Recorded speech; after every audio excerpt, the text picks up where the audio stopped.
ಚಂದನ್ ಅವ್ರಿಗೆ ಹೇಳಿರೋದು.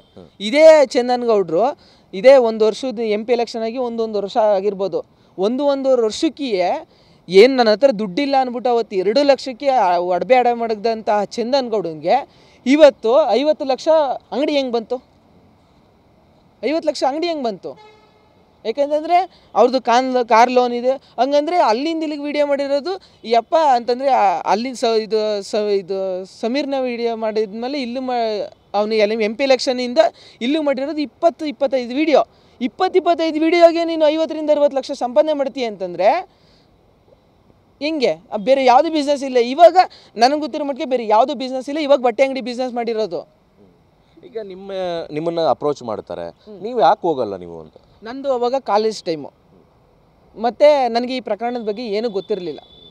ಕಾಲೇಜು ಆಮೇಲೆ ನಂದು ಆವಾಗ ಸ್ವಲ್ಪ ಇದು ಎಕ್ಸಾಮ್ ಟೈಮ್ ಬೇರೆ, ಅದಕ್ಕೋಸ್ಕರ ನಾನು ಹೋಗಿಲ್ಲ. ಮತ್ತು ಈಗ ಇವರು ಡೈರೆಕ್ಟು ಧರ್ಮಸ್ಥಳದ ವಿರುದ್ಧ ಷಡ್ಯಂತ್ರ ಮಾಡ್ತಾಯಿದ್ದೀರಿ ಅಂತ ಗೊತ್ತಾಯ್ತು ನನಗೆ. ಒಂದು ಕ್ಷೇತ್ರದ ವಿರುದ್ಧ ಷಡ್ಯಂತ್ರ ಮಾಡ್ತಾವ್ರಲ್ಲ, ಈಗ ಧರ್ಮಸ್ಥಳದ ವಿರುದ್ಧ ಷಡ್ಯಂತ್ರ ಮಾಡ್ತಾವ್ರಲ್ಲ ಅಂತಂದ್ಬಿಟ್ಟು ನಾನು ಆವಾಗಿಂದ ಹಿಂಗೆ ಮಾಡ್ತಾಯಿದ್ದಾರೆ ಅಂತ ಹೇಳ್ಕೊಬಂದಿದ್ದು. ನಾನು ಇಷ್ಟು ದಿನ ಏನಕ್ಕೆ ಕೇಳಿರಲಿಲ್ಲ ಅಂತಂದರೆ, ನೋಡಿ ನಮಗರಕ್ಕರಮ್ಮ ಕೆಲಸ ಆಗಬಾರ್ದು, ಇವ್ರು ಏನೋ ಹೇಳಿದ್ದಾರೆ ನನಗೆ, ಅದನ್ನು ನಾನು ಬಂದು ಎಲ್ಲ ಕಡೆ ಇನ್ನು ಹೇಳಿದ್ರೆ ತಪ್ಪಾಯ್ತದೆ. ನೋಡಿ ಹಿಂಗೆ ಪರಿಚಯ ಇದ್ದಾನೆ, ಗೊತ್ತಿರೋ ಹುಡುಗ ಅಂತ ಅಂದ್ಬಿಟ್ಟು ಹೇಳ್ದು ಹಿಂಗೆ ಮಾಡಿಬಿಟ್ಟ ಅಂತ ಹೇಳ್ತಾರೆ ಅಂತ. ದಿನೇ ಇವರು ನೆಗೆಟಿವ್ ಸ್ಪ್ರೆಡ್ ಮಾಡ್ತಾ, ದಿನೇ ಅಪಪ್ರಚಾರ ಮಾಡ್ತಾ, ಇವ್ರು ಬಣ್ಣ ಎಲ್ಲ ಬಯಲಾದ ಮೇಲೆ ನಾವೇ ಸರಿ ಅಂತ ಇದನ್ನು ಮಾಡ್ಕೋತಾರಲ್ಲ, ಎಷ್ಟರ ಮಟ್ಟಿಗೆ ಸರಿ ಅದು?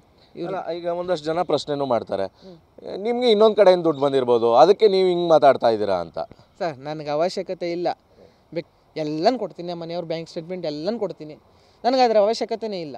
ಕೂತು ಮಾತಾಡಿರೋದು ಇದೇ CCTVಲಿ, ಬೇಕಾದರೆ ಡೇಟ್ ಹೇಳ್ತೀನಿ, ಅವತ್ತಿನ CCTV ತೆಗ್ಸ್ಬೋದು. ನಾನು ಹೋಗಿ ತೆಗ್ಸೋಕ್ಕಾಗಲ್ಲ, ಬಟ್ ಅವತ್ತು ಪಕ್ಕದ ಚಂದನ್ ಗೌಡ್ರ ಬಟ್ಟೆ ಅಂಗಡಿ ಪಕ್ಕದಲ್ಲಿರುವಂಥ ಜ್ಯೂಸ್ ಅಂಗಡಿಯಲ್ಲಿ CCTV ಇದೆ. ನಾನು ಅಭಿ ಕೂತು ಮಾತಾಡಿರೋದು. ಆಮೇಲೆ ನನ್ನ ವ್ಲಾಗಲ್ಲಿ ಇದೆ, ನಾನು ಅಭಿ ಅವರೆಲ್ಲ ಅವತ್ತು ಸೇರಿರೋದು. ಇದೇನೇ ನಿಮ್ಮ ಹತ್ರ ಇರೋವಂಥ ಸಾಕ್ಷಿಗಳು ಅಂತ? ಬೇರೆ ಇನ್ನೇನಿಲ್ಲ? ಬೇರೆ ನಾನೇ ಐ ವಿಟ್ನೆಸ್ಸಾ? ನಾನೇ ಐ ವಿಟ್ನೆಸ್ಸು, ನನ್ನ ಜೊತೆನೇ ಹೇಳಿರೋದು. ಅಂದರೆ ವಿಡಿಯೋ ಮಾಡಿ ಷಡ್ಯಂತ್ರ ಮಾಡಿದ್ದಾರೆ ಧರ್ಮಸ್ಥಳದ ವಿರುದ್ಧ ಅನ್ನುವಂಥದ್ದು ನೇರವಾದಂಥ ಆರೋಪ ನಿಮ್ಮದು? Yes of course.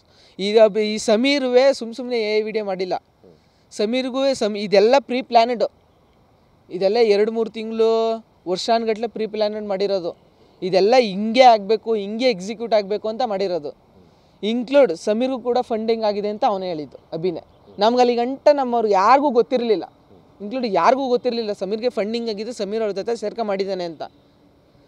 ನೋಡಿ, ಅವನ ಮೇಲೆ ಕೇಸ್ ಆದ ತಕ್ಷಣ ಗಿರೀಶ್ ಮಠಣ್ಣನವರು ಎಂಟ್ರಿ ಆಯ್ತಾರೆ, ಅವನನ್ನು ಬಿಡಿಸ್ಕೊಂಡು ಬರ್ತಾರೆ. ಇದರಿಂದ ಟಾಪ್ ಲೇಯರ್ಸ್ ಇಡ್ತಾರೆ. ಅವ್ರಿಗೆಲ್ಲ ಫಂಡಿಂಗ್ ಎಲ್ಲ ಹಿಂಗೆ ಬರ್ತು? ಧನಂಜಯ ಅವರು ನಿನ್ನ ಕಮ್ಮಿ ಲೇಯರ, ಅವರು ಟಾಪ್ ಲೇಯರ್ ತಾನೆ. ಇದಕ್ಕೆಲ್ಲ ಫಂಡಿಂಗ್ ಎಲ್ಲಿಂದ ಬಂತು? ಅವನು ಅಭಿನೇ ಹೇಳಿರೋ ಮಟ್ಟಿಗೆ ಇದಕ್ಕೆಲ್ಲ ಅವ್ರ ಬಾಸು ಗಿರೀಶ್ ಮಠಣ್ಣ, ಮಹೇಶ್ ತಿಮ್ರೋಡಿಯವರಂತೆ. ಈಗ ನಿಮ್ಮ